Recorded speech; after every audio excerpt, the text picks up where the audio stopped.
Hey, what's up guys? In a community poll from First Tour Guardsmen with over 8,000 votes, the new heroic weapons were the thing players were most excited for in patch 14. But after testing all 6 of them on the PTS, reading through the bug reports, and going through the comments on my last video, I think these weapons might have a bigger problem than just the bugs.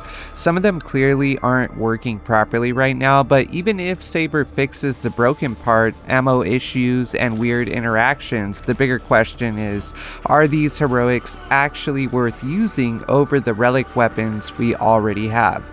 And that's where I think patch 14's new heroics are in a weird spot. The patch 14 heroics aren't doomed because this is still the PTS, so there's time to fix it, but either they're not working properly or the drawbacks just aren't really worth it enough to make you want to use them. Some of my longtime community members and Sturm, the Space Marine YouTuber, left comments either breaking down how the new heroics weren't really worth it right now, or just explaining the various bugs with them, and the patch 14 PTS forum on Saber's website has a lot of feedback, just essentially reiterating that same thing, that a lot of them are feeling a little bit underwhelming right now. First off, the new heroic Stalker Bolt Rifle has, I don't know if this is intended or if it's a bug, but the new Auspex scan only triggers on body shots, so it kind of is counterproductive to how you would want to play a Stalker Bolt Rifle, because you have to do 5 body shots in a row to trigger the Auspex scan. And so I don't know if they plan to keep this the way it is, or if it was just a bug.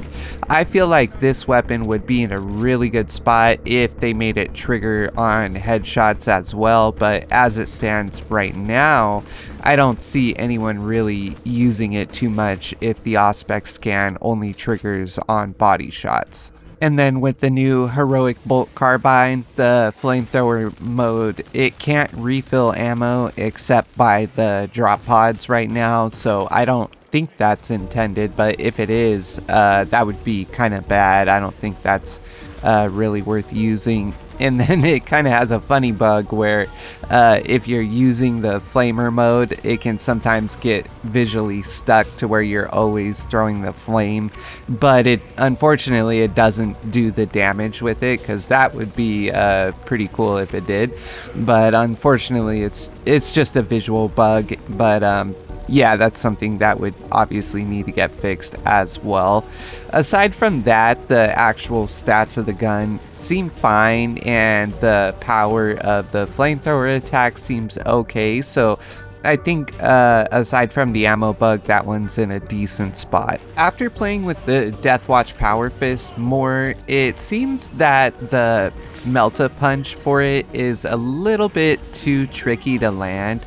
I played with it quite a bit in the battle simulator, and there's only very specific times that you're really able to get the melt-a-punch off during combat. So in a way, as it is right now, it's not really that usable. I think an easy fix would be just to make the melt-a-punch activatable a little bit faster. And some of the feedback I was reading on the PTS and in comments was saying that the damage of the Meltifier needs to be a little bit higher. And while I was fighting these enemies, and later I fought a Carnifex, it did seem a little bit on the low side. So with the difficulty to activate it and the lackluster damage, I would say it probably needs a little bit of a touch-up. And saving the biggest one for last here, the Salamanders Power Sword, aside from the fact that the Empower bonus doesn't appear to be working right now, the whole concept of the weapon needing 5 stacks to get the light attack benefit, most players don't play the Power Sword as a light attack weapon, and we already saw in the past with the other heroic Power Fist, the Death's Grasp. That one also had a light attack bonus, but nobody really plays the Power Fist as a light attack weapon. And even though it buffed the light attacks of that Power Fist, it still wasn't really worth it. And I fear that it's going to be kind of the same thing with the Power Sword. You do a little bit more light attacking with the Power Sword, and maybe it would be decent if they just made the Empower bonus a little bit bigger. It's hard to tell since it doesn't appear to be working at all right now, so we can't really know how well it works, but a lot of people I saw in the feedback were already kind of disappointed with the Empower bonus, so this one may need a complete rework. I saw more than a couple of people saying that, you know, if it's a fire sword, it should set enemies on fire, or I saw one guy in the PTS forum saying that maybe it could apply Volkite buildup, and that would give us a reason to run the Volkite pistol a little more if they worked in conjunction with each other.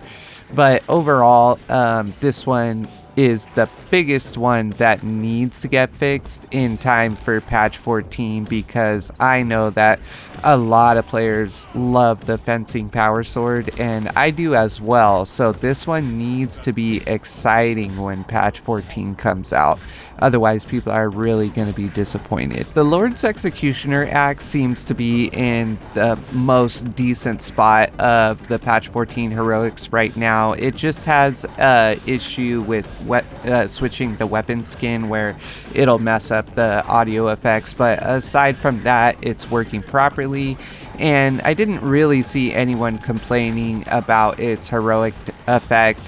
It seems like a decent enough idea, so it is kind of cool that you can build up adrenaline surge stacks by doing damage to enemies instead of just blocking, so I think this one is in a good enough spot and can probably be left alone. In summary here, I think this kind of brings up a question about Saber's design philosophy with the heroic weapons. They don't need to be overpowered, and it seems like Saber is pretty concerned about power creep in the game, but it seems like they're being a little too careful trying to make sure that these weapons don't replace their relic counterparts, and it kind of makes them feel like just kind of a downgrade but with a gimmick versus a heroic option, you know. So they should make sure that the heroic weapons do feel heroic and that players will be excited to use them. Even though we don't want a bunch of power creep in Space Marine 2 to where Absolute becomes like an easy difficulty, they have been adding harder and harder content to the game. Like now Siege mode has bosses in it, and the new sorcerer enemy is really strong. Like that guy will mess you up. You guys will see if you haven't played in the PTS yet, but he is no joke. So they keep adding harder content to the game, so it is okay to add some strong heroics, you know. So I hope that they take another pass at the patch 14 heroics, buff some of them up a little bit, and maybe take another look at the Salamanders sword. The good news is this is still the PTS, so there's time to fix the weapons up. They're definitely not doomed by any means. They just need a little bit of a touch up before patch 14 releases. Which heroic weapon do you guys think needs the biggest touch up before patch 14 releases? Let me know down in the comments, and if you've been messing around with the patch 14 heroics at all, let me know what you think of them down in the comments. If you guys have been enjoying my content or found it useful at all, drop a like on the video and consider subscribing. It really does help the channel, guys. Thanks for watching and have a good one.